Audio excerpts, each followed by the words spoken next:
ভোর 4টে বাজছিল এবং মেহুল আরাম করে ঘুমোচ্ছিল। তখনই তার কাছে একটা কল আসে এবং সে জানতে পারে যে একটা ল্যাবের ভিতরে আগুন লেগে গেছে এবং ল্যাবের ভিতরে একটা সায়েন্টিস্ট ফেঁসে আছে। মেহুল তখনই তার গাড়ি করে ল্যাবে পৌঁছে যায়। ল্যাবটা 3য় ফ্লোরে ছিল এবং সেখানে খুব জোরদার আগুন লেগেছিল। বিল্ডিং এর নিচে একজন সিকিউরিটি গার্ড দাঁড়িয়েছিল। মেহুল তখনই তার কাছে যায়। স্যার, আমি আপনাকে কল করেছিলাম। আমি এই বিল্ডিং এর সিকিউরিটি গার্ড। দাদা, এই আগুনটা কি করে লাগলো? কি করছিলেন? স্যার, কেউ আমাকে জলের সাথে ঘুমের ওষুধ খাইয়ে দিয়েছে, তাই আমি ঘুমিয়ে গেছিলাম।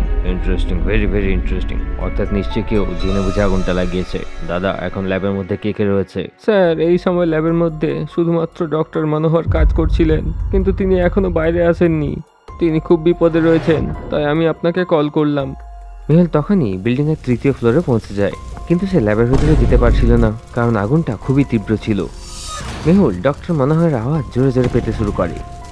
ডক্টর মনোহর, আপনি কোথায়? আমি আপনাকে বাঁচাতে এসেছি। তখনই ল্যাবের মধ্যে থেকে ডক্টর মনোহরের চিৎকারের আওয়াজ আসে। বাঁচাও, বাঁচাও, বাঁচাও! আমাকে কোনো রকমে ল্যাবের ভিতরে যেতে হবে। ডক্টর মনোহরের প্রাণ সংকটে রয়েছে। মেহুল সামনে 3টে রাস্তা দেখতে পায়, যার সাহায্যে সে ল্যাবের মধ্যে যেতে পারবে। তোমরা কি বলতে পারবে মেহুল 3টের মধ্যে কোন রাস্তাটা নিতে পারবে? ভাবো ভাবো।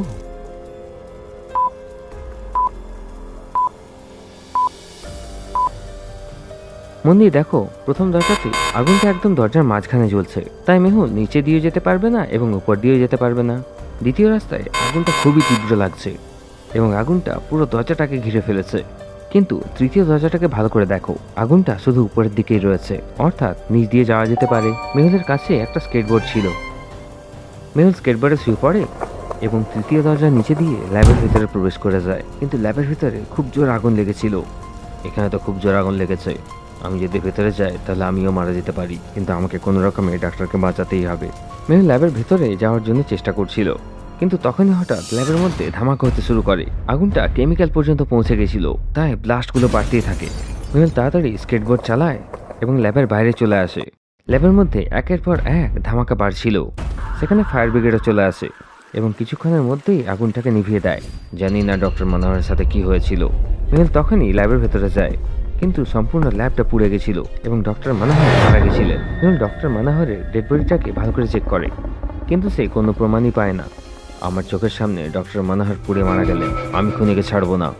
কিছুক্ষণ পরে সেই বিল্ডিং এর ম্যানেজার সেখানে চলে আসে। ম্যানেজার, আমাকে সত্যি করে বলো, ডক্টর মনোহরকে কে মেরেছে? স্যার, আমি জানি না স্যার, শুধুমাত্র কিছু লোকই জানতো যে ডক্টর মনোহর সকাল সকাল ল্যাবের মধ্যে আসে।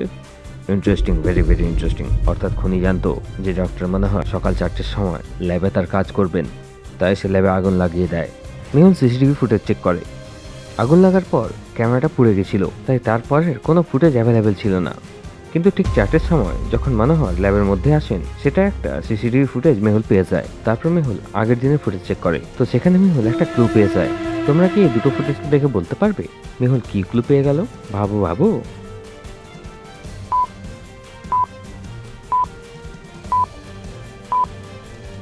মন দিয়ে দেখো, কাল পর্যন্ত দেওয়ালের উপরে আগুন নেভানোর ফায়ার এক্সটিংগুইশার সিলিন্ডার রয়েছে, কিন্তু আজকে সকালে 4টের ফুটেজে সেটা মিসিং রয়েছে। অর্থাৎ নিশ্চয়ই খুনি ইচ্ছে করে সিলিন্ডারটাকে সরিয়ে দিয়েছে, যাতে ডক্টর মনোহর কোনো মতে সে আগুন থেকে বাঁচতে না পারে। কিন্তু আগুন লাগার পর ডক্টর মনোহর সেখান থেকে পালানোর কেন চেষ্টা করেননি? তিনি ল্যাবের মধ্যেই কেন ছিলেন? নিজের প্রশ্নের উত্তর পাওয়ার জন্য মেহুল ল্যাবের মধ্যেই তল্লাশি শুরু করে দেয়। কিছুক্ষণ পরে তল্লাশি নেওয়ার পর মেহুল বুঝে যায় যে আগুন লাগার পর ডক্টর মনোহর সেখান থেকে পালিয়ে যায়নি কেন।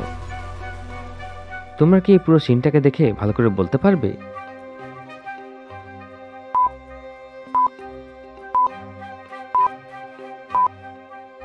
মন দিয়ে দেখো, টেবিলের নিচে একটা লোহার শেকল এবং একটা তালা রয়েছে। অর্থাৎ নিশ্চয়ই খুনি ডক্টর মনোহরের হাতটাকে লক করে দিয়েছিল, তাই তিনি ল্যাব থেকে পালাতে পারেননি এবং তার পুরো বডিটা জ্বলে যায়। পরে গরমে শেকলটাও ভেঙে যায়। মেহুল ডক্টর মনোহরের বডিটাকে নিয়ে বিল্ডিং থেকে বাইরে চলে আসে এবং সেখানকার সিকিউরিটি গার্ড এবং ম্যানেজারকে বলে, যতক্ষণ না কেসটা সম্পূর্ণ তল্লাশি হয় বিল্ডিং এর ভেতরে কেউ যাবে না এবং তোমরা সবাই এখানেই থাকবে। এরপর মেহুল মনোহরের ডেড বডি নিয়ে ডক্টর সঞ্জয় ল্যাবে পৌঁছে যায়। সকাল 6টা বাজছিল। সিকিউরিটির জন্য দরজাটা একটা পাসওয়ার্ড দিয়ে লক ছিল।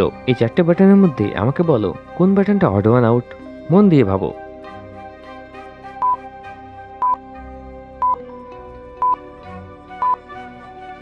গাড়িটাকে বাদ দিয়ে বাকি 3টে ব্লু কালারের, কিন্তু এই গাড়িটি সাদা কালারের। মেহুল 4 নম্বর বাটন প্রেস করে এবং ল্যাবের ভেতরে চলে যায়। মেহুল ডেড বডিটাকে ল্যাবের মধ্যে রেখে ডক্টর সঞ্জনার জন্য একটা ভয়েস মেসেজ ছেড়ে দেয় এবং সেখান থেকে বেরিয়ে যায়। মেহুল আবার সেই বিল্ডিংয়ে ফিরে আসে যেখানে ল্যাবের মধ্যে আগুন লেগেছিল। মেহুল সবার আগে সেখানকার ম্যানেজারকে জিজ্ঞাসাবাদ করে, ম্যানেজার আমাকে সত্যি করে বলো, ডক্টর মনোহরের সাথে কি কারো ঝগড়া হয়েছিল? স্যার, ডক্টর মনোহর খুবই ভালো মানুষ ছিলেন, তার সাথে কোনোদিন কারো ঝগড়া হয়নি, কিন্তু বিগত 4-5 দিন ধরে তার একজন বন্ধু তার সাথে দেখা করতে আসে। Interesting, very very interesting. আমাকে ওই লোকটার ছবি দাও। ম্যানেজার তার ল্যাপটপ দিয়ে সেই লোকটার ছবি দেখায়। সাবাস ম্যানেজার, এবার আমি এই লোকটার খোঁজ নিয়ে নেব। মেহুল তখনই সোনিয়াকে সেই ছবিটা পাঠিয়ে দেয়। কিছুক্ষণ পরে মেহুলের কাছে সোনিয়ার কল চলে আসে। সে বলে যে লোকটার নাম রমেশ, সে একটা অন্য শহরের বিখ্যাত বিজনেসম্যান এবং তার কাছে ওষুধ বানানোর ফ্যাক্টরিও রয়েছে। সবাই তাকে রমেশ দাদা বলে ডাকে। মনে হচ্ছে রমেশ দাদার সাথে জিজ্ঞাসাবাদ করার জন্য অন্য শহর যেতেই হবে। মেহুল তখনই তার গাড়ি করে শহরের উদ্দেশ্যে রওনা হয়। মেহুলের শহর থেকে রমেশ দাদার শহরে যাওয়ার জন্য 3টে রাস্তা ছিল। প্রথম রাস্তা মেন হাইওয়ে দিয়ে যায়, কিন্তু রাস্তাটা বেশ লম্বা। দ্বিতীয় রাস্তা একটা পুকুরের পাশ দিয়ে যায়, এটা সবচেয়ে শর্টকাট রাস্তা, কিন্তু পুকুরে অনেক কুমির রয়েছে যেগুলো বেশিরভাগ সময় রাস্তার উপরে উঠে আসে। তৃতীয় রাস্তা জঙ্গল হয়ে যায়, কিন্তু এই সময় জঙ্গলে অনেক ডাকাত থাকে। তোমরা কি বলতে পারবে কোন রাস্তাটা মেহুল নিতে পারে? ভাবো ভাবো।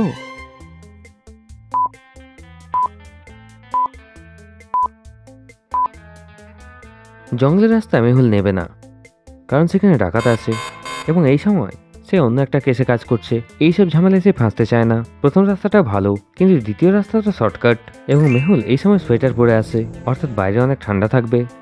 আর এত ঠান্ডাতে কুমিররা জলের বাইরে আসবে না, কারণ সকাল সকাল পুকুরের জল গরম থাকে, তাই সব কুমিররা জলের ভেতরেই থাকবে। তাই রাস্তাটা একদম পরিষ্কার থাকবে। মেহুল পুকুরের পাশে রাস্তা দিয়ে অন্য শহরে পৌঁছে যায়। মেহুল অন্য শহরে পৌঁছানো মাত্রই সবচেয়ে আগে রমেশ দাদার ফ্যাক্টরিতে পৌঁছে যায়।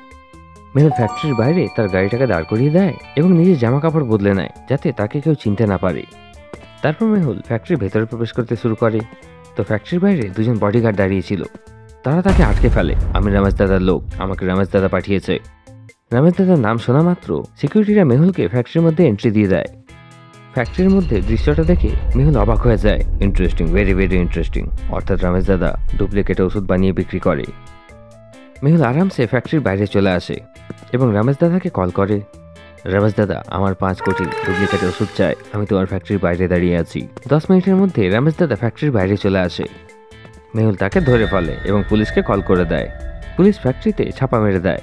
রমেশ দাদা, সত্যি করে বলো, তুমি ডক্টর মনোহরের সাথে দেখা করতে কেন গেছিলে? তো রমেশ দাদা বলে যে ডক্টর মনোহরের কাছে একটা অনেক ভালো ফর্মুলা ছিল, যার সাহায্যে খুবই কম টাকায় ডুপ্লিকেট ওষুধ তৈরি করা যেত এবং সেই ওষুধগুলো মার্কেটে লাখ টাকায় বিক্রি হতো।